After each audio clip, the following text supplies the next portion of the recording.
Today in class 2, we're going to be hand building a closed form using 2 pinch pots.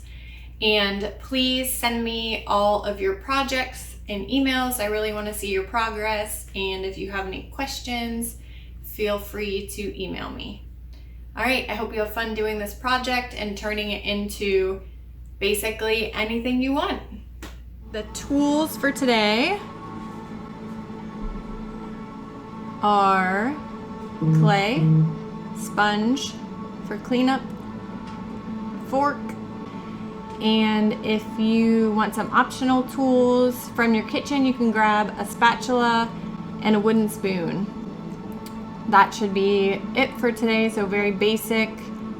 All right, so first I'm gonna get my clay out.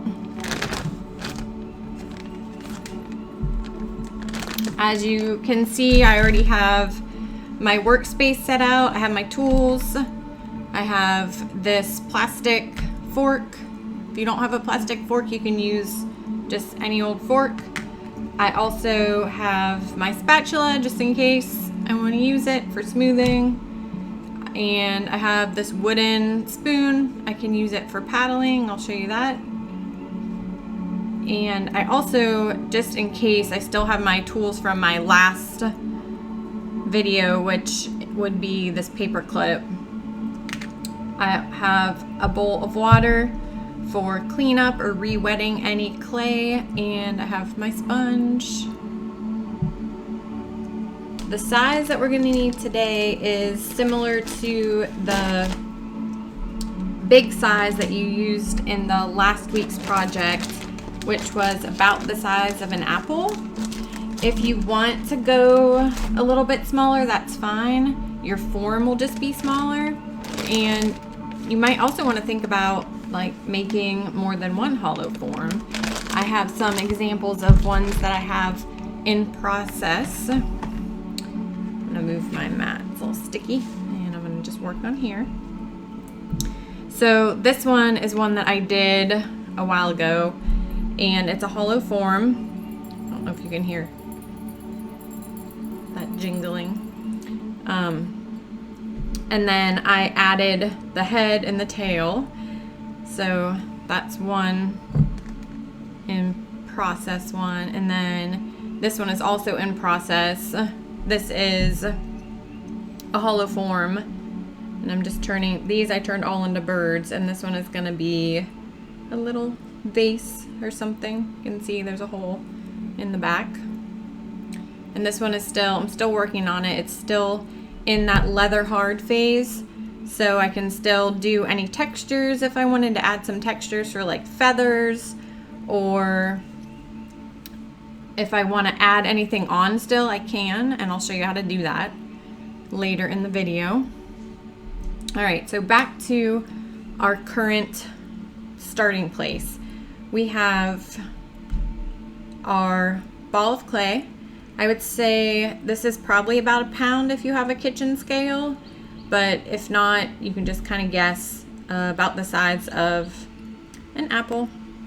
And if you need to, you can do a little bit of wedging like we went over in the last video, or you can go ahead and check out that ceramics art video that I also put a link to at the end of the other video that has a really good wedging tutorial. But if you need to do any wedging, you can. If not, you can just start really slapping that clay into a ball.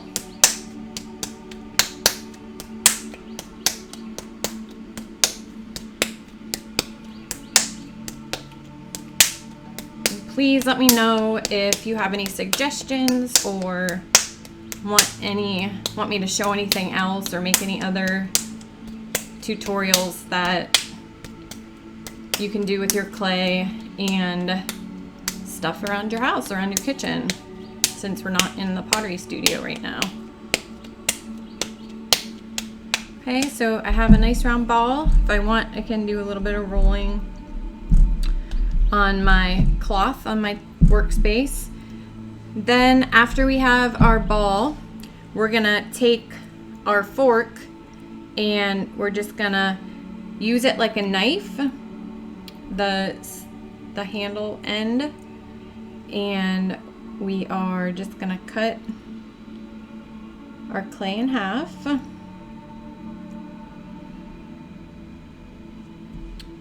So we have 2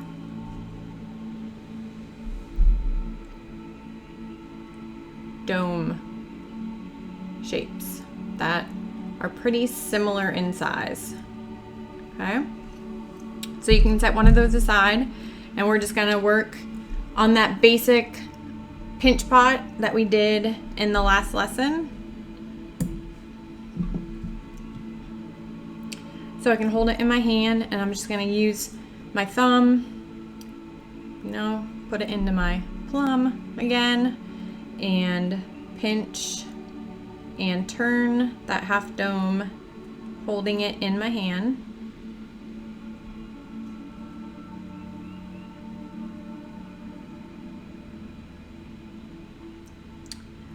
I'm starting to, now that I'm getting some evenness in my walls, I'm starting to pull the clay up. Okay, since we're gonna be connecting 2 pinch pots together like this to make a hollow form, be careful to not make this rim too thin, because we're gonna need that rim to attach everything together. So I'm pulling up to my edge, compressing all that clay, and turn it over. And I can pull the outside up if I want to, compressing all the outside.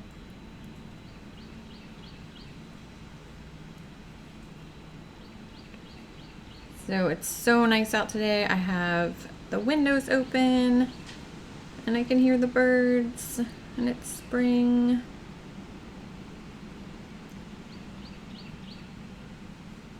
A lot of my own pieces are really, inspired by nature. So I have chickens. So that's why I did one of my hollow forms as a chicken. All right, so now you can see I'm picking up my second dome, and I'm gonna start to make another pinch pot. So while I'm making this one, I can keep checking in, like, to see how it's fitting, because I want it to fit on top. Okay, I want to make like this round kind of egg shape sphere.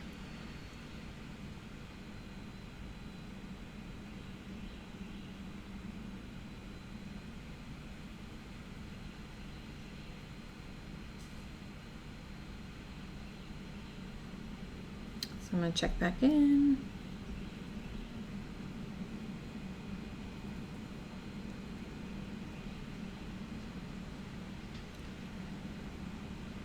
Turn it over, check my thickness. I want to try to have that even thickness all throughout all my pieces so it dries nice and evenly. Okay.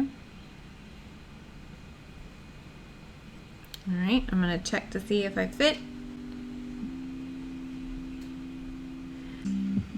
Okay, so I have my 2 pinch pots, and right now they're looking like they're fitting together fairly nicely. Okay, so I am going to try to thin them out just a little bit more and just make sure they're pretty even. Just double check everything before I stick them together. I'm gonna do the same thing for this one. Just gonna really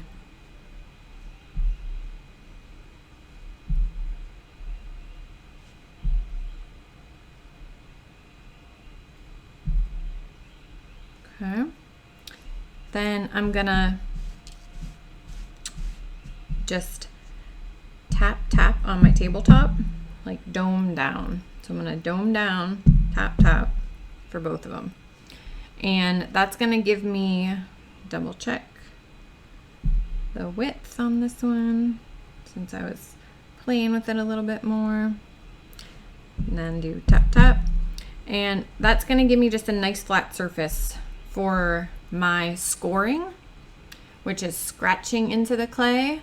And while I'm scratching, I'm also gonna add a little bit of my water, okay? So I'm gonna take my fork and scratch this flat rim, scratch all the way around.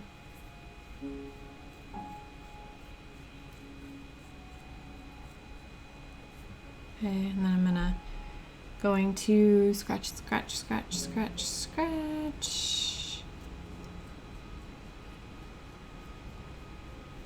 Okay, then I'm gonna put my fork in my water, and I put a little bit of my clay scraps in my water, and you can make a little bit of that, the slip, the really, really wet clay if you want, in a little in a little bowl that you keep aside for your clay stuff. So I'm just gonna really scratch it up with my wet fork. Okay. And now I'm going to join those two domes together. Okay.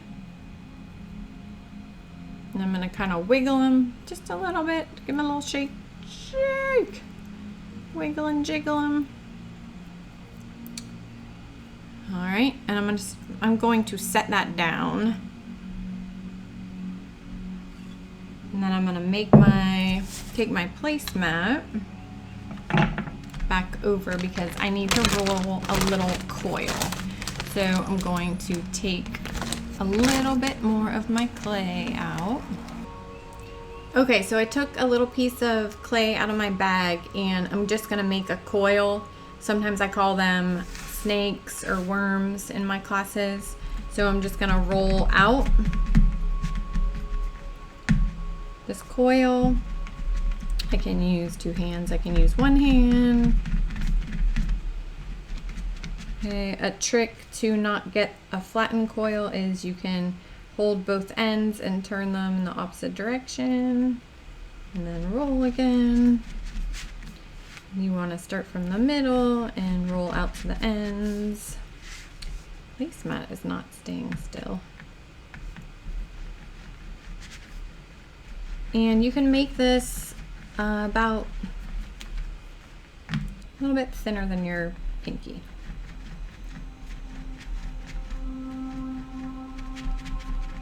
Okay. And you can take your finger and flatten it out a little bit if you want to.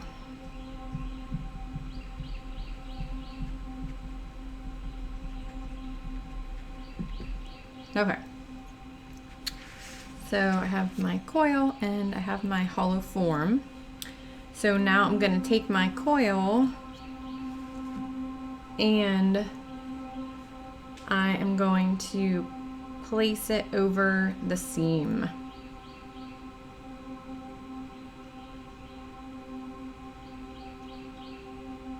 And I'm just going to break off that extra piece. I don't need that. I can put it back in my bag later, or I can put it in a little bowl of water to make some slip. All right, so I'm just going to gently press that down.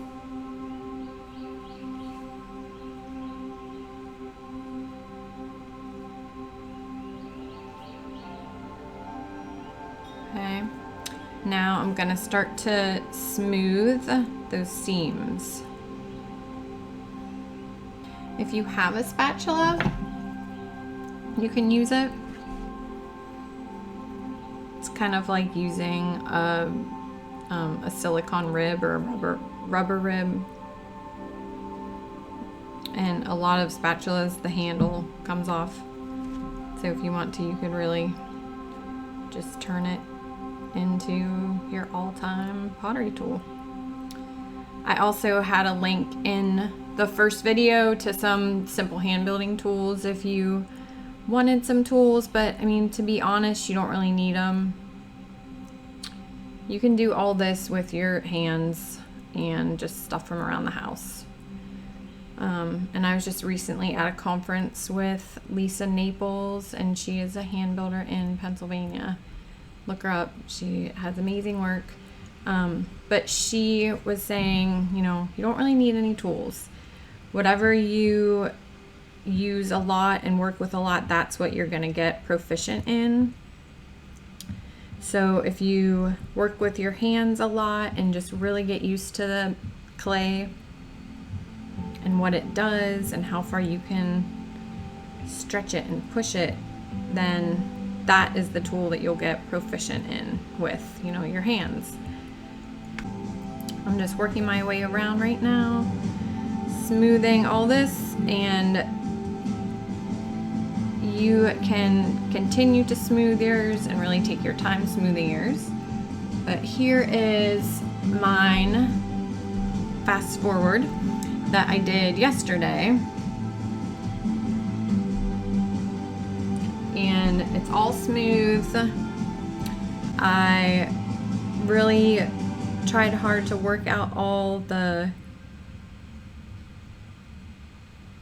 wrinkles and cracks, and I really used my hands like to really compress that seam. Okay, now it's kind of nice working with a closed form because you have the pressure of the air on the inside that's kind of keeping it in this round shape for you. So, you know, be aware that you don't want to press too hard because you will dent it in, but you also, you know, you can use your thumb and just really work around, and you can get it really, really smooth. And really, really round. And, you know, you can use the palm of your hand to, if you have any spots so that are sticking out or not as round as you like them, you can just use your hand to form it into more of a round shape, because it might have been in more of an oval shape before. Or you can also use your hand to change it into more of an oval shape.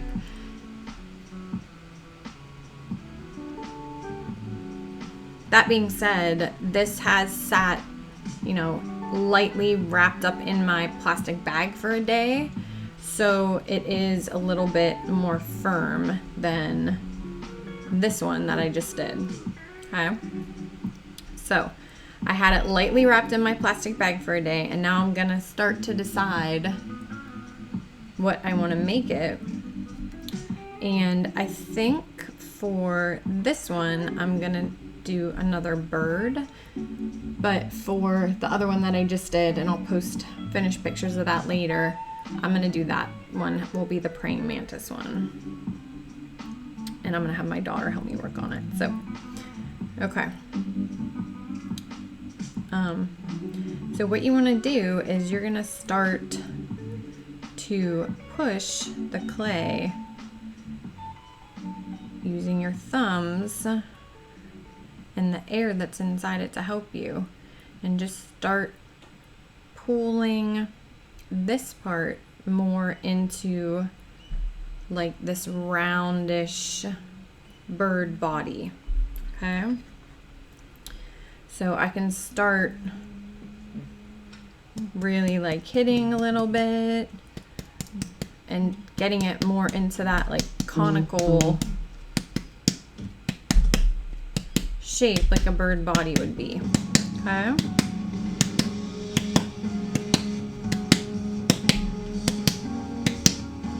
so I'm just kind of banging and turning, and this is where I said if you had a wooden spoon, this would also work. So, you know, I can take my wooden spoon and I can really start shaping it. Okay, after I get the body into the shape that I think I want it to be,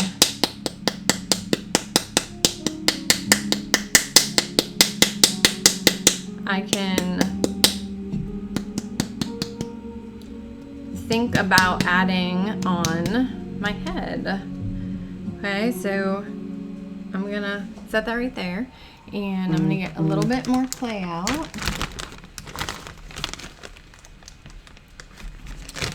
And a really good thing to do is just look for inspiration around your house or outside or in books. So, you know, after you've let this set for a day, when you come back to it, you can maybe have like a couple of pictures of birds sitting in front of you or something pulled up on your computer just to look at for reference. So I'm just rolling this into kind of, it looks a little bit like, I would say, half of a hot dog. And I'm going to use this part to shape my head and the neck of the bird. So when you attach clay together, remember you have to do the scratching.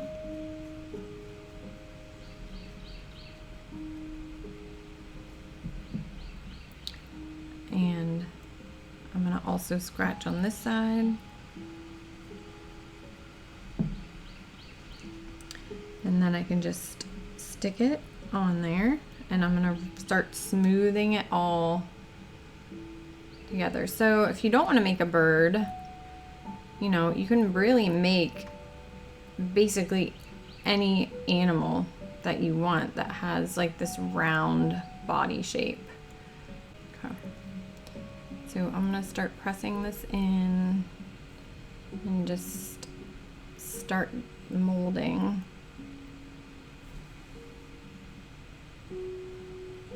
And thinking about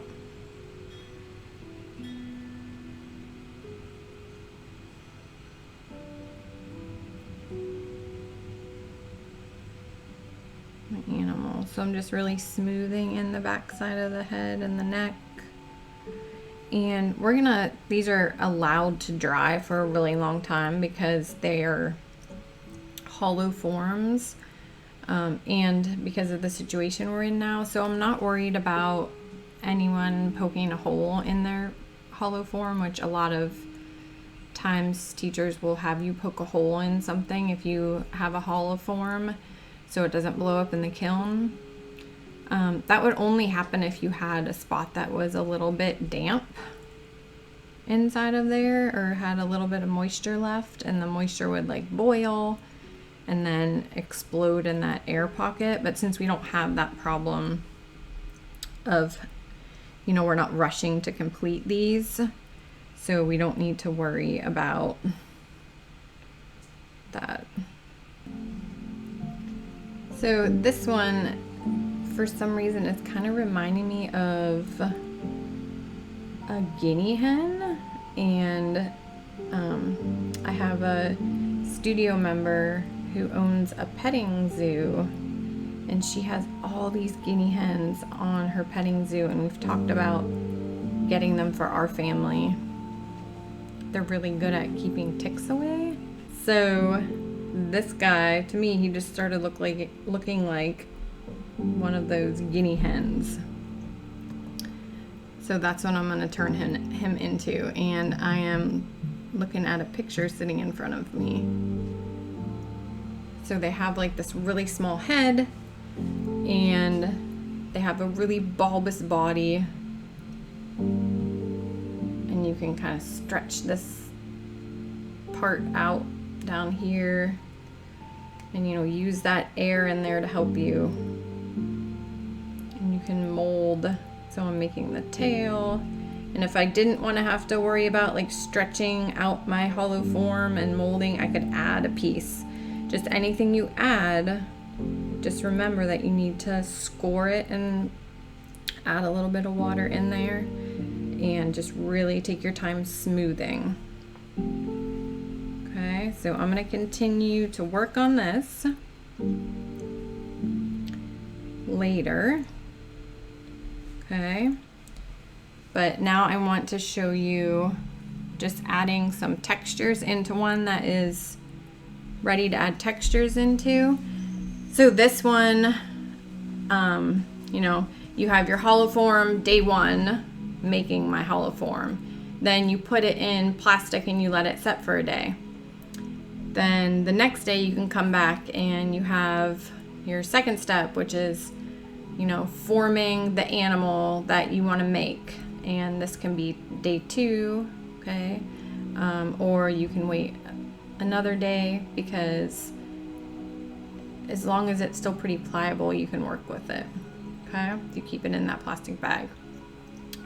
And then day 3 or day 4, depending on how firm your clay gets, is when you can add your textures. So again, remember the first video that we talked about using anything for textures. Anything can be used to make designs or, you know, prints. Just, you have to get creative when it comes to this part of it.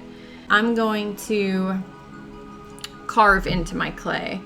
So I'm gonna come and I'm going to carve a little eyeball up here. And you can also use, you know, you can use like a sharper point if you want.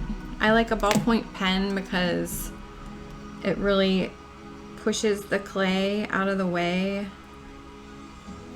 and it doesn't get too scratchy. So, you know, think about how you want to decorate this guy, because when you get into the studio, the glaze can do fun things if you put a lot of textures in there. So I'm gonna do some like exaggerated feathers. It's not gonna be, you know, it's not gonna be like really realistic. So I'm making like a little collar on him.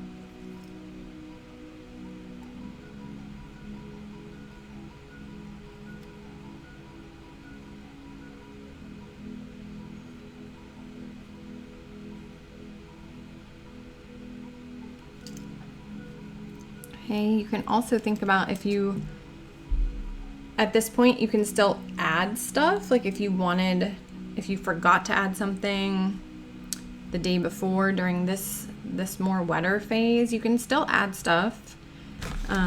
You just have to make sure that you really think about scratching and scoring, or just really, really smooth, okay?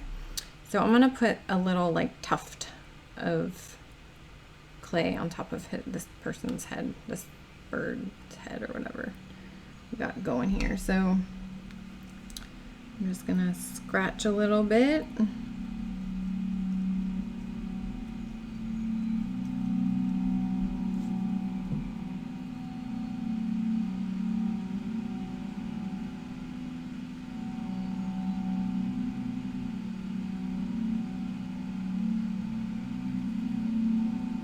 And I'm just gonna really make sure I press this down and kind of really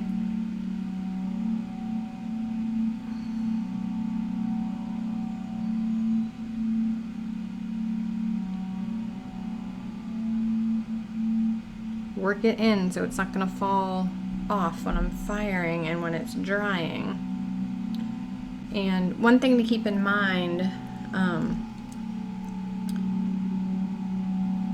when you're hand building stuff, it's best to let it dry really slowly. So if I decide that I'm done with this, I still want to just lightly lay my plastic on top and let it dry really slow under my plastic. I don't have to have it wrapped up tight. I just want to just lay it on top like that. Okay, that's it for class number 2 today, which was making a closed form using 2 pinch pots. I really look forward to seeing any of those that you made, so send me an email, or if you have questions, just feel free to send those to my email as well, and that's located at the end of the video. Also, our next class, we will be making a slab built mug, and I'll also teach you how to pull a handle and hand build a handle. So I will see you at class 3, and I'm hoping that you're really enjoying these hand building lessons and they're keeping you busy while we're at home during this hard time. Bye!